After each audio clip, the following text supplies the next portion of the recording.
So we finally have some more information regarding Social Security and the cost of living adjustment. Want to break some news down as to where those discussions are actually going and what's happening there. We also have some news regarding the railroad strike because it's not over yet. And I want to address what's going on because I think when I did my video yesterday, I talked about how there's a tentative deal. Many people just assumed that this was over, that the deal was ratified, everybody voted on it, and it's good to go.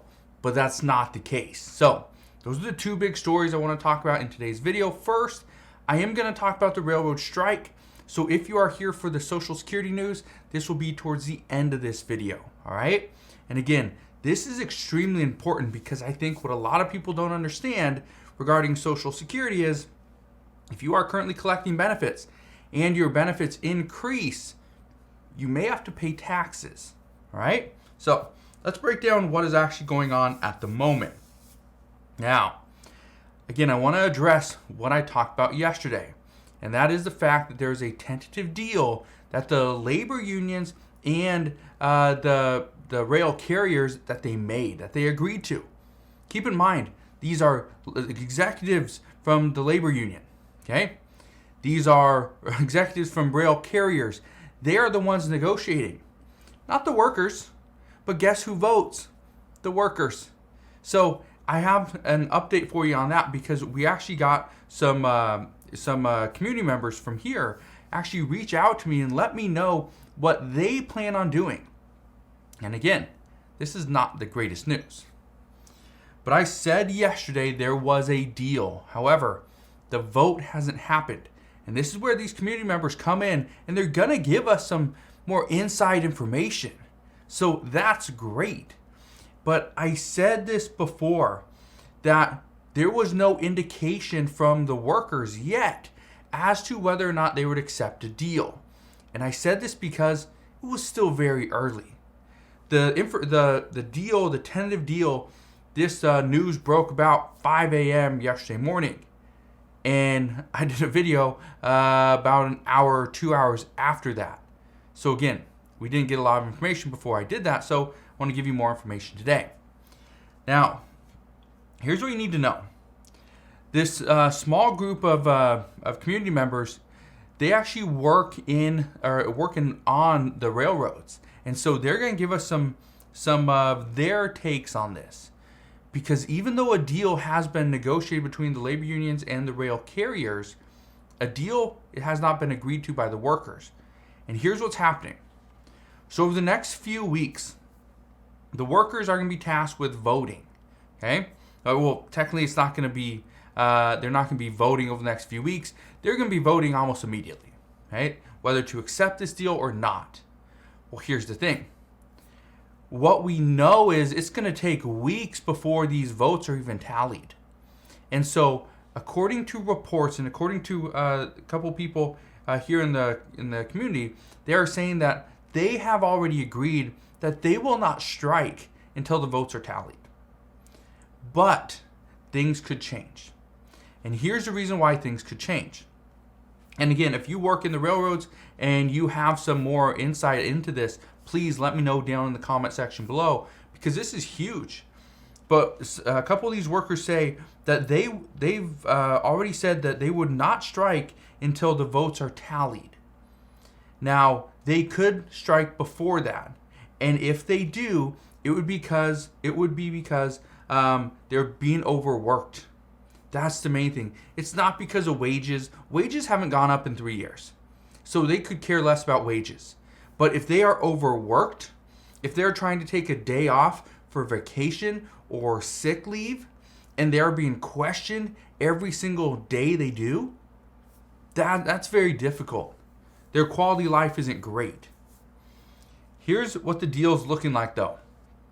This is why 2 of the community members say they will vote to not accept this deal. They say that they're going to get a 24% wage increase over 5 years. It's actually going to start in 2020. They're also going to give workers an immediate 14.1% increase, which you're probably thinking, that's really good. I only got like a 3% increase. Again, keep in mind, they haven't received a wage increase in 3 years. So 14.1%, is it really that good? No, it's not as high as you think. And so really, is it even beating inflation? No, it's not. That's a problem. They also say they're going to give them 1 day, additionally, of paid sick leave. 1 day. Now, he's just getting 1 day. That's it. 1 day. Now, the deal also was struck or agreed to that it would be easier to take this 1 day of sick leave. That they're not going to be questioned every time they take a day off. Okay? The other thing is, if they have appointments, they have some type of medical appointment, they have just a physical or some type of wellness check, they're not going to be questioned. They can go and take the day off. They can go and do that. They'll be just fine. But again, keep in mind, they have not received a wage increase in 3 years. 14.1% isn't something that these workers are really jumping at that, right? So that is a problem. And again, so one community member said that they will vote no. They will not accept this deal. This deal is not good enough. Again, keep in mind, they've been trying to negotiate this deal for about 2 years. And that's why the Biden administration had to finally step in. And again, I don't want to get into too much as to what's being said on the internet, but according to three out of these 4 community members, they all say that what they believe happened was the government or the Biden administration, they stepped in and they almost forced the labor unions to accept this deal. Just force them to accept this deal, and then what they're going to do, they're going to drag out the voting process. Even though people are voting, my guess is they're probably voting today as well, or probably next week. But what's going to happen is, as members start to vote, what's going to happen is those votes are going to be tallied. Now, here's the thing. The midterm elections are coming up in, a month and a half? A little bit less than 2 months. So what some of these are saying, well, 3 of these 4 community members are saying is, they are expecting this the tallying of the votes to take almost a month. They expect it to just drag on and drag on and drag on until after the election. If this happens and then we see a strike, guess what? It doesn't matter to Democrats at that point. Yeah, it's going to hurt the economy, right? And it's going to be a big deal. But does it really matter to Democrats at that point? No, because it's already after the midterm elections. They will either be voted in or they will lose the House and the Senate. We will see. But again, that's what these community members are saying, is that that's what they're predicting. Guess what? If these 3 out of 4 are predicting the exact same thing, and we have 100,000 members that are going to be voting. Again, I don't know the exact numbers, but say we have 100,000 people that are voting, and 75,000 out of the 100,000 are going to believe that, well, this is just a delay tactic. You think they're going to vote for this? You think they're going to say yes? And then if they vote no, guess what happens then? Do you think they're going to want to rush out and say, oh, yeah, we voted no? Probably not. They want to delay this. Again, and that's just some of the talks online, but it's also being confirmed by these community members as well, who work on the railroads. So again, it's not the greatest situation to be in, but that's currently where we're at. Now, here's the other thing.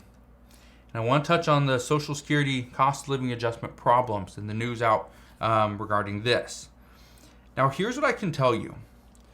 Many Social Security recipients are worried about this year, about the 5.9% cost of living adjustment that they received in 2022. And I want to address why. Because according to multiple households, they say that they are already expecting a larger tax bill this year, and next year will be even higher. And I can tell you right now, for any Social Security recipient that is 100% reliant on Social Security only, okay, or as a big chunk of their income, guess what? These people that are making a little bit extra money, right? and you got to pay taxes on this.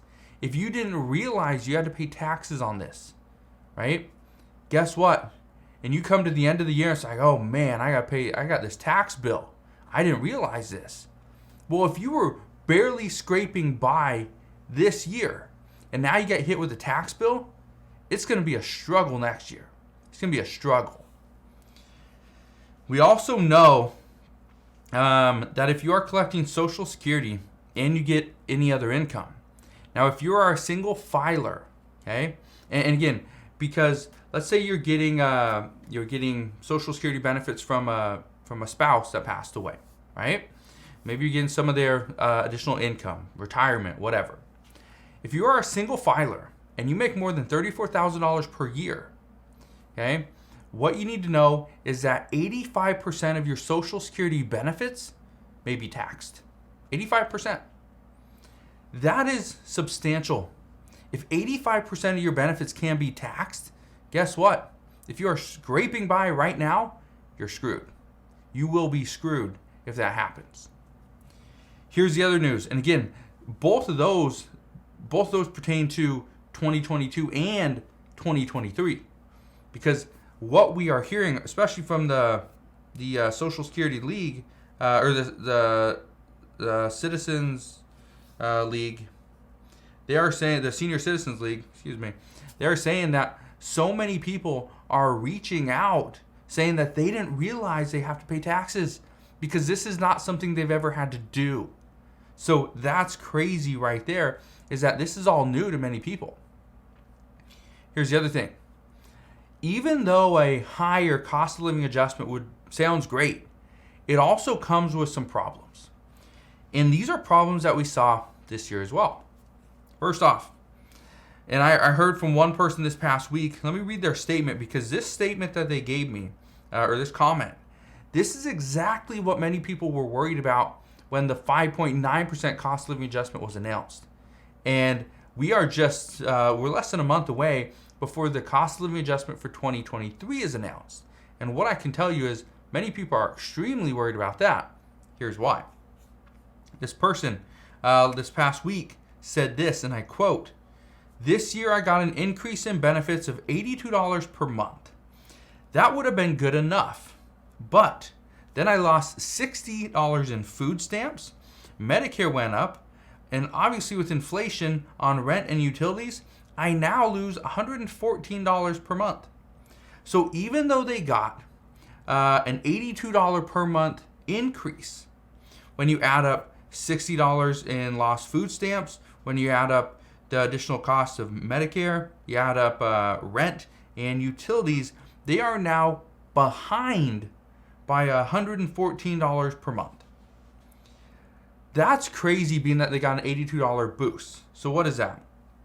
$196 difference. $196 difference. Yeah. That's how much, and that was from a 5.9% cost of living adjustment. So what many people are worried about now is if they do get a large increase in benefits, what's that going to do to food stamps? And then in 2023, are we still going to see that supplemental allotment of the $95 per month that many states are still sending out? And the answer is most likely no. That money might not be set aside. And so that's going to be a major problem as well. If we don't see government come out and give additional benefits to food stamps, if we don't see them come out and cut taxes, that no, if you make over this amount of money, you do not have to pay taxes on Social Security benefits. And again, that's part of the discussions. And this is one of the reasons why, is because right now, if you make under $25,000 per year, you don't have to pay taxes. You don't even have to file your taxes. But if you make more than that, and a decent amount more, then yes, your benefits can be taxed, and you can lose a decent amount of your income. So that's kind of what we know at this time. Again, as always, as I know more, I promise I'll come back on and share all the latest news and updates. Just want to thank you guys for watching. Have a wonderful rest of your day. Consider subscribing, and I'll see you guys on the next one.